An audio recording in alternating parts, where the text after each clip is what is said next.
नमस्कार छात्रों,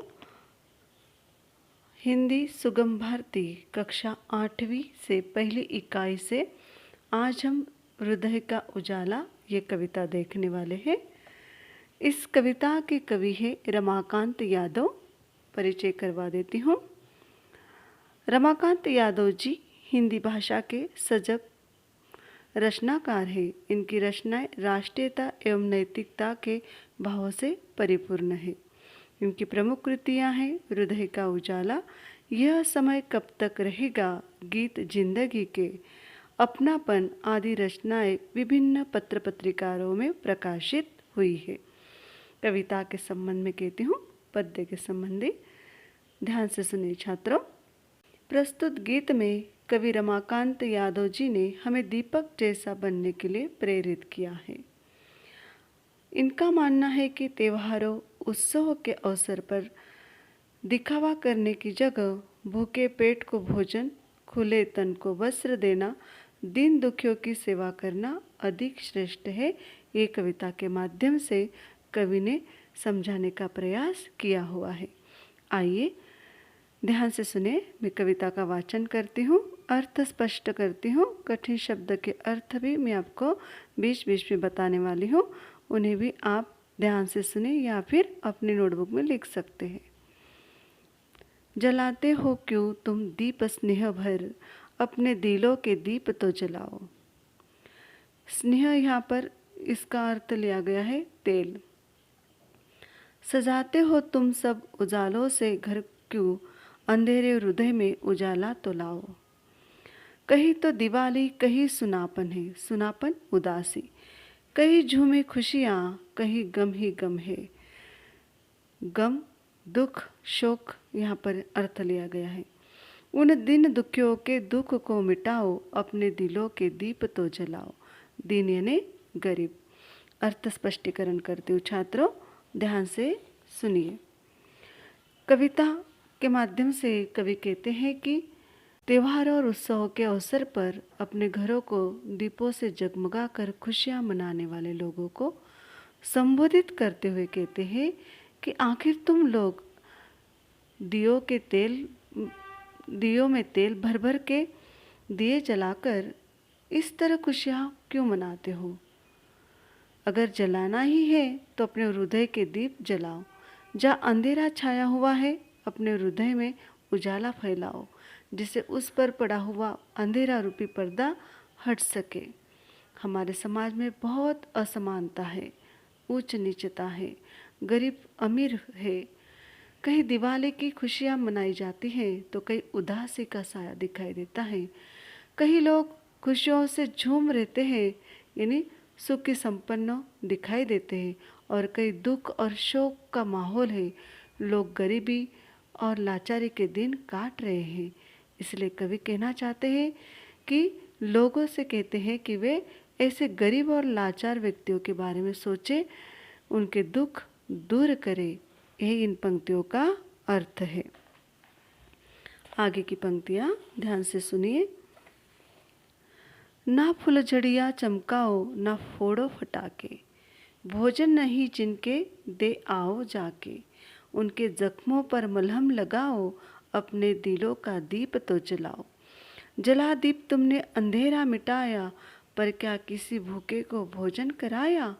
उजालों की चाहत कभी न रही जिनकी, रोटी तुम उनको जाकर खिलाओ। चाहत इच्छा यहाँ पर अर्थ दिया गया है। अर्थ स्पष्टीकरण करती हूँ, ध्यान से सुनिए। कवि लोगों से कहना चाहते हैं इन काव्य पंक्तियों के माध्यम से, निरर्थक तड़क भड़क के चक्कर में नहीं पड़ना चाहिए। वे त्योहारों और उत्सवों पर फुलझड़ियाँ जलाकर और पटाखे फोड़कर खुशियाँ मनाते हैं। इन सब बातों के लिए वो विरोध करते हैं। वे कहते हैं कि हमें भूखे पैसे लोगों की जो भूख है उसे पूरी करना हमारा कर्तव्य है। उनके दुख दर्द में शामिल होकर उन्हें प्रेम का संदेश देना जरूरी है। कवि कहते हैं कि त्योहारों के अवसर पर लोग अपने घर में दीपक जलाकर घर का अंधेरा तो दूर कर देते हैं, पर क्या कभी वे किसी भूखे व्यक्ति को भोजन कराते हैं अथवा ऐसी बात मन में भी लाते हैं नहीं, शायद वे कहते हैं कि ऐसे तो उपेक्षित लोग हैं जिन्होंने अपने जीवन में कभी उजालों की कामना ही नहीं की हो। हमें ऐसे लोगों को कहना चाहिए कि जो असहाय व्यक्तियों को खोज खबर लेनी चाहिए और उनकी भूख की पूर्ति को पूरा करना चाहिए। तो ही सही मायने में क्या हो सकता है, हमारे हृदय में उजाला हो सकता है। आगे की पंक्तियां हैं, ध्यान से सुनिए छात्रों। पहला है दीपक बहुत ही अंधेरों को अनगिन दीप मिलन दिल को सजाते। अनगिन यानी असंख्य। उनके दिलों से पूछो तो जाकर, जख्मों पर स्नेहक तो लगा कर पाते। स्नेहक यहाँ पर अर्थ दिया गया है मरहम। बुझे दिल के उनकी ज्योति जलाओ, अंधेरे हृदय में उजाला तो लाओ।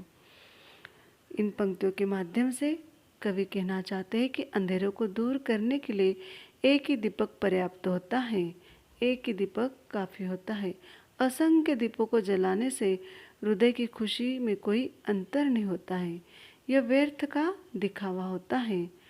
वे कहना चाहते हैं कि जरा उनके भी बारे में सोचना चाहिए जो हर तरह से उपेक्षित और ठुकराए हुए हैं और वे हर तरह से सदनहीन है। कोई सुविधा जिन लोगों को मिलती नहीं है।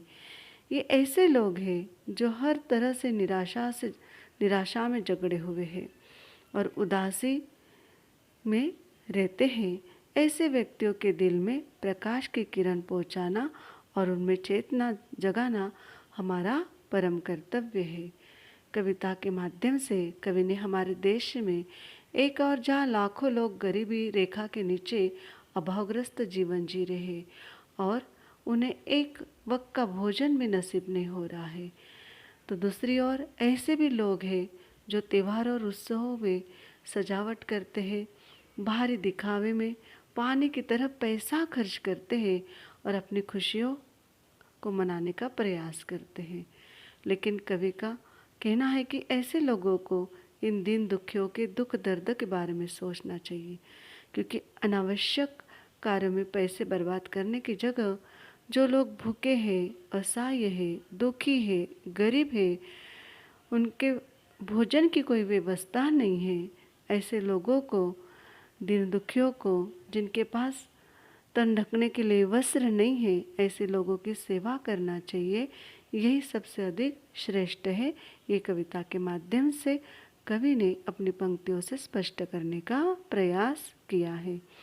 आप भी इस कविता से ज़रूर ये संदेश ले सकते हैं छात्रों कि जो कोई असहाय व्यक्ति हो, कोई गरीब व्यक्ति हो, जिसे बहुत ही ज़रूरत है, हमारी सुविधा के अनुसार उस गरीब व्यक्ति की ज़रूर मदद करनी चाहिए। आई बात समझ में? चलिए, धन्यवाद।